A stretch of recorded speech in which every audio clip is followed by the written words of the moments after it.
the Ukrainian military began to massively transfer to the Donbass the Smerch heavy multiple launch rocket systems in service with the armed forces of Ukraine.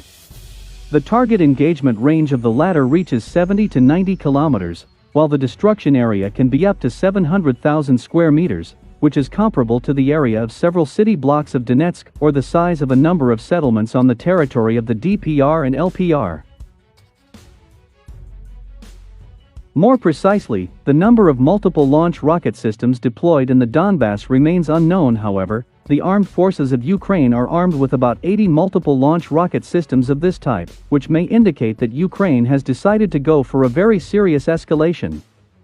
However, much more problematic is the fact that the Smerch MLRS salvo allows you to strike at almost any point in the territory controlled by the DPR and LPR, and taking into account the reconnaissance already carried out by American military aircraft, the armed forces of Ukraine have almost complete information about the areas where militia forces are concentrated. Experts note that if the armed forces really use heavy 300mm, multiple launch rocket systems in the Donbass will lead to extremely heavy losses for the DPR and LPR. At the moment, the tension in the Donbass is at a critical level, as the armed forces of Ukraine actually refuse to comply with the Minsk agreements and are escalating in the region, although no attempts are being made to start storming the DPR and LPR. Vladimir Putin will opt for the nightmare scenario of a full invasion of Ukraine as tensions rise towards a tipping point. The region has been on a knife edge since the end of last year, when Moscow moved as many as 100,000 troops, as well as tanks and missiles, close to the border.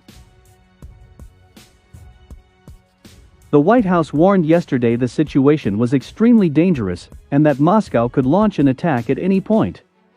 It had been thought Mr. Putin would choose the simple option of sending troops into the Donbass region in southeastern Ukraine and then negotiate for it to become an independent state, providing a buffer between pro-Western Ukraine and Russia.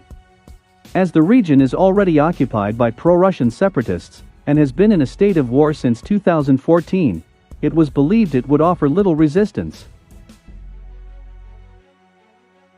Boiling tensions with Vladimir Putin have erupted after Russia accused the UK of fueling the crisis on its border with Ukraine. Russia reacted furiously to news the UK's military had shipped thousands of anti-tank missiles to Ukraine this week to help repel a Moscow-backed invasion. Boris Johnson has been among numerous world leaders to have accused Mr. Putin of stoking tensions in the region. US President Joe Biden has previously warned his Russian counterpart of devastating consequences if a mooted invasion materializes. Despite this, at least 100,000 Russian troops currently sit on Ukraine's border, along with tanks and other heavy weapons threatening to invade the former USSR state. 5 C-17 military transport aircraft delivered 1080 NLAW anti-tank missile systems to Ukraine. In terms of their combat characteristics, the NLAW systems are comparable to the American Javelin anti-tank systems, with the possible exception of the range, which is limited to a distance of 800 meters. Nevertheless, this allows the armed forces of Ukraine to strike at the positions of the DPR and LPR in certain areas, and in some areas even strike at the suburbs of Donetsk, which is of particular concern. NLAW complexes are disposable, but their combat capabilities allow you to hit T-72 tanks. This poses a particular danger to the self-proclaimed republics, especially considering the large batch of these weapons. The current situation leads to the fact that in the near future a new armed conflict will flare up in the Donbass, especially since, according to representatives of the DPR, large formations of the armed forces of Ukraine are moving towards the settlement of Mariinka. At the same time, we are talking about armored vehicles, and this is only a few hundred meters from the line of contact. Meanwhile, several hundred more armored vehicles were seen being transferred to the border with Ukraine. This is evidenced by video recordings demonstrating the scale of the transfer of various types of weapons towards the Ukrainian upper room. At the same time, given the data previously announced by the Western media that we are talking about 175,000 servicemen, today this figure may already be about 200,000 servicemen of the Russian armed forces and thousands of units of various types of military equipment.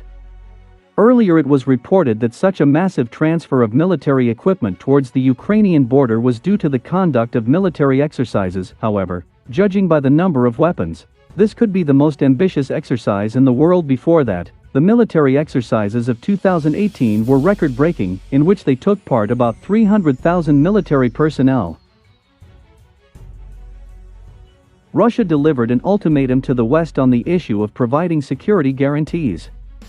As part of the negotiations in Vienna on military security issues, the Russian delegation issued an ultimatum to the West, stating that if Russia's security guarantees are not provided on the Russian side's terms, then Russia will be ready to use its own security mechanisms. According to the head of the delegation, Konstantin Gavrilov, the ultimatum has been launched and the countdown has already begun. The moment of truth is coming when the West either accepts our proposals, or other ways will be found to ensure the security of Russia. There is less and less time for this. The countdown has begun, said Konstantin